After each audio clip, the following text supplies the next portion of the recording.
Më poshtë po sjell tekstin e plot të përzgjedhur nga libri Agjim Busulla, Sazanguri, Gjuha Shqipe, ajo që shpëton e shpjegon kuptimet e emrave në besimin kristian, me titullin Dizvjinun, Pashka etimologjia, i shoqëruar me koment dhe analizë etimologjike për fjalën pashkë.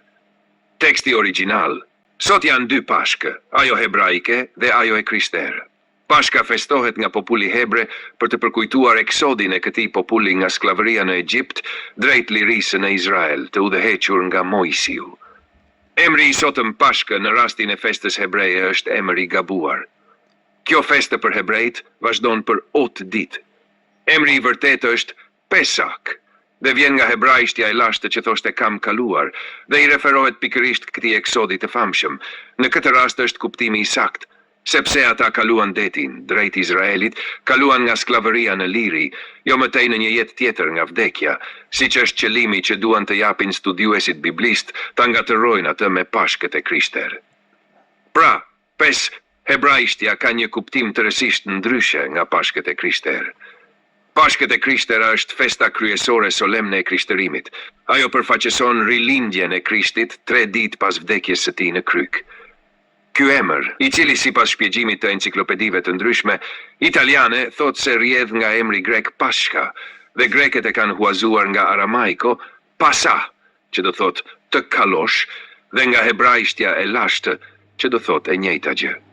Të krishteret e mëvonshëm e interpretuan atë në një mënyrë tjetër, panthein, që do thotë të vuash, vuajtje. Por çfarë është Pashka? Të shkosh përtej, të vuash? Asnjëherë as tjetra, Krishti vuajti gjatë kalvarit të pasionit, ku e rrahën dhe e torturuan egërsisht. Pashkët janë ringjallje, siç interpretohet nga Bibla dhe lidhet drejt për drejt me rilindjen.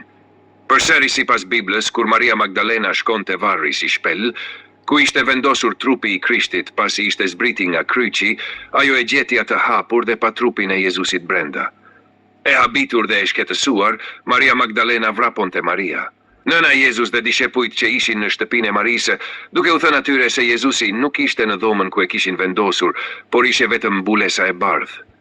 Të gjithë vrapuan në atë vend dhe u habitën, kur paprit mas u shfaq Jezusi duke buzëqeshur, i gjallë dhe i rrezatuar, dhe duke thënë, unë nuk kam shkuar ende teja tim. Figlein. Jezusi me plis në kokë, duke thënë, jam këtu, nuk kam shkuar akoma tek ati.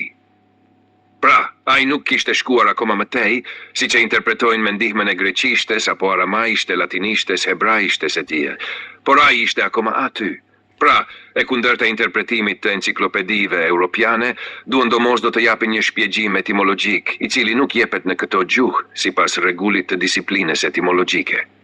Ja se me sa thjeshtësi dhe respekt e shpjegon etimologjin gjuha jonë. Pashka, pa, shku, a. Ai nuk kishte shkuar akoma sipër në qiell tek ati, por ishte ringjallur. Nuk është një emërtim që përdoret sot, por një frazë. Ai nuk ka shkuar, ashtu siç tha vetë Jezusi, un kam shkuar ende tek ati. Pashku a, nga ku e ka marrë dhe latinishtja Pasqua. Ky është një shpjegim i saktë etimologjik që respekton plotësisht rregullin shkencor të kësaj disipline. Krishti përballë dishepujve pas ringjalljes me plis në kokë. Këtu piktori ka përdorur një copë re për të bërë plisin, për të treguar hyjnin e tij në një pikturë. Për ta kuptuar mirë duhet parë se si koka merr formën e plisit, nëse do të ishte një re e zakonshme, do të kishte marrë formën e kokës në pikën ku reja takohet me plisin. Kjo një tregues tjetër i rëndësishëm. Titulli, etimologjia e fjalës pashkë dhe interpretimi alternativ në gjuhën shqipe. Hyrje. Festa e pashkëve është një ngjarje qendrore si në traditën hebraike, ashtu edhe në krishterim. Megjithatë, emri pashkë ka origjinë të ndryshme sipas konteksteve kulturore e gjuhësore dhe është objekt i interpretimesh të shumta etimologjike. Ky punim synon të paraqesë dhe komentoj një interpretim alternativ të emrit pashk, siç propozohet nga Agjim Busulla dhe Sazanguri, të bazuar mbi gjuhën shqipe dhe kontekstin biblik. Etimologjia tradicionale, nga Pesach te pashkë. Sipas burimeve biblike dhe traditës hebraike, festa e pashkëve, Pesach, përkujton eksodin e hebrejve nga Egjipti drejt lirisë në udhëheqjen e Mojsiut. Në traditën e krishterë, pashka nënkupton ringjalljen e Krishtit 3 ditë pas vdekjes. Kjo është festa qendrore e krishterimit.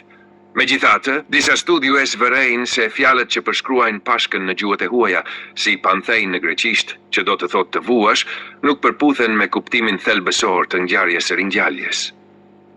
Interpretimi etimologjik shqip, pashkua është. Agjim Busulla dhe Sazan Guri propozojnë një etimologji alternative mbi bazën e gjuhës shqipe.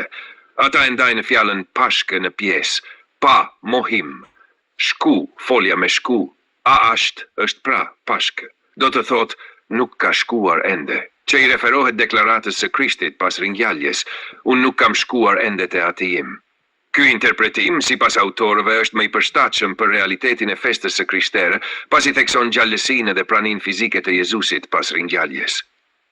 Koment kritik dhe reflektim shkencor.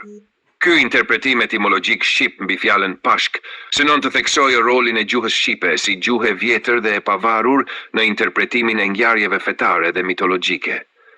Përkundër qasjeve tradicionale hebraike, greke apo latine, autorët sugjerojnë se gjuha shqipe ruan një lidhje të drejtpërdrejtë me fjalët themelore dhe konceptet e spiritualitetit. Megjithse nuk është e miratuar në konsensusin zyrtar akademik, kjo qasje meriton vëmendje të veçantë në fushën e studimeve etnolingvistike dhe krahasimore. Ajo hap një dritare të re mbi mundësitë që gjuha shqipe të ketë ruajtur forma origjinale konceptuale, të cilat gjuhë të tjera i kanë transformuar apo humbur. Përfundim. Etimologjia alternative pashkuasht për fjalën pashkë ofron një vizion të ri dhe frymëzues, duke lidhur gjuhën shqipe me simbolikën e ringjalljes dhe të jetës së përtejme. Ajo ndihmon në rikonceptualizimin e pashkëve, jo vetëm si kalim ose vuajtje, por si pranësi e gjallë, në kohë dhe në shpirt. Kjo qasje meriton të vlerësohet si pjesë e debatit shkencor dhe të ballafaqohet me kritere të rrepta etimologjike, fonetike dhe historike, me qëllim pasurimin e trashëgimisë së studimeve gjuhësore shqiptare. Shënim, të nderuar leksues. Përfundimet besoj janë të qarta për gjithë secilin. Jeni të lutur që kushdo që është i interesuar ta leksoni me vëmendje dhe ta dëgjoni edhe këtë tekst dhe do të keni mundësi të ndiqni edhe video tekstin të leksuar nga IA. Ju kërkojmë ndjes për disa leksime fjalësh, datash apo vitesh që IA ka vështirësi t'i perceptoj IA. Ju falenderojmë për vëmendjen dhe kohën e kushtuar. Jeni të lutur të mos harroni t'i bëni pëlqim shkrimit dhe videos nëse e shikoni të arsyeshme, sepse kështu do të rritet mundësia e përhapjes. Ju uroj një ditë të mbarë dhe mirupafshim së shpejti në shkrime dhe emisione të tjera në vazhdim. Një falenderim dhe një urim nga unë, Kol Marku. Itali, 12 April 2025.